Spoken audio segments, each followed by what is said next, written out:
জেরুজালেমে অবস্থিত মুসলিমদের অন্যতম পবিত্র ধর্মীয় স্থান আল আকসা মসজিদ ও ডোম অব দ্য রক শিগগিরই ইসরায়েলের দখলে যাওয়ার হুমকিতে রয়েছে। এমন পরিস্থিতিতে সতর্কবার্তা দিয়ে আরব ও মুসলিম বিশ্বের পররাষ্ট্রমন্ত্রীদের নিয়ে জরুরি বৈঠক ডেকেছে জর্ডান। দেশটির আশঙ্কা, পবিত্র স্থানটির বর্তমান পরিস্থিতিতে পরিবর্তন আনা হলে তা বড় ধরনের ধর্মীয় সংঘাতের সূত্রপাত ঘটাতে পারে। সংবাদ মাধ্যম গার্ডিয়ানের প্রতিবেদন থেকে পাওয়া গেছে এমন সব তথ্য।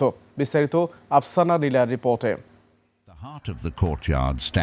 জেরুজালেমে মুসলিমদের সবচেয়ে গুরুত্বপূর্ণ ধর্মীয় স্থাপনা আল আকসা মসজিদ কমপ্লেক্স ইসরায়েলের দখলে চলে যাওয়ার আশঙ্কা তৈরি হয়েছে বলে সতর্ক করেছে জর্ডান।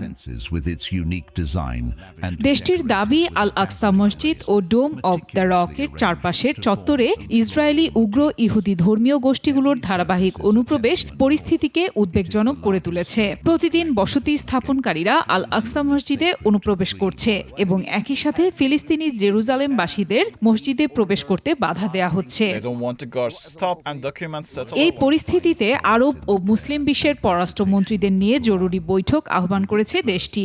এতে আরব লীগের দেশগুলোর পাশাপাশি তুরস্ক, ইন্দোনেশিয়া, মালয়েশিয়া ও পাকিস্তানের প্রতিনিধিদের অংশ নেওয়ার কথা রয়েছে।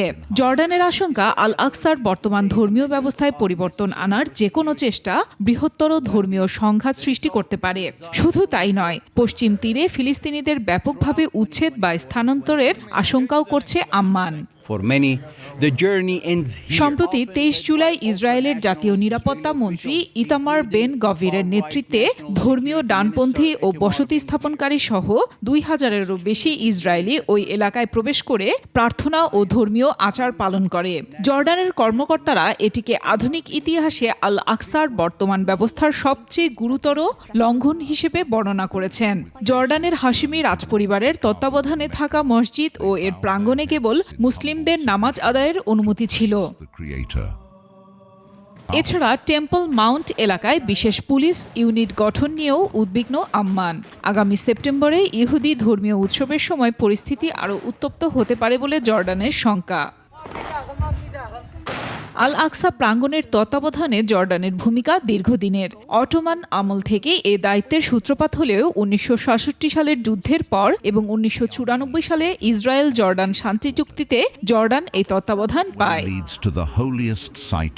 আফসানা নীলা, ডেস্ক রিপোর্ট, 21 টেলিভিশন।